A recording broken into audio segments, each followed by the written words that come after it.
नमस्कार दर्शक बंधु शुभ सकाळ।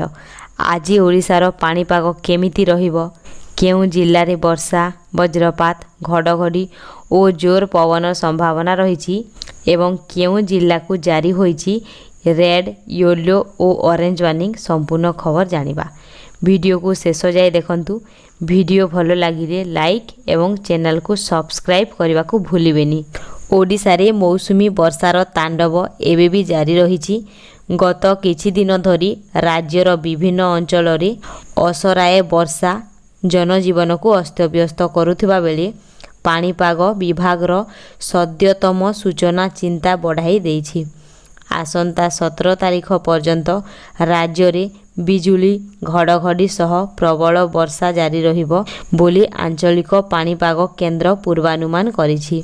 भारतीय पाणीपाग विभागर सूचना अनुसार आसंता किछि दिन धरी पागरे विशेष परिवर्तन हेबार संभावना कम।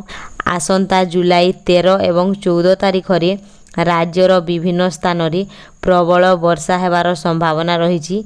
एही समय मध्य रे अनेक जिल्ला रे बिजुली और घड़घड़ी सह जोरदार वर्षा होई पारे।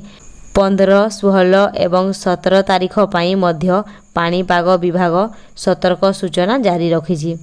लगातार वर्षा जगु निम्न अंचल रे पानी जमिबा एवं कच्चा घर क्षतिग्रस्त हेबार आशंका रही। सेहीपरि खोला आकाश तले काम करुथबा व्यक्ति विशेष और चाषी भाई मानकु बिजुली और घड़घड़ी समय रे अधिक सतर्क रहिबाकु परामर्श दिया जायछि।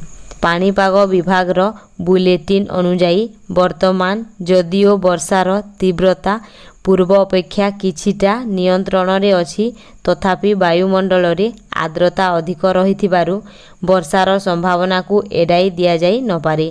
शहरी अंचल रे ड्रेनेज समस्या और ट्रैफिक व्यवस्था उपरे मध्य प्रशासन नजर रखिबाकू कहा जायछि।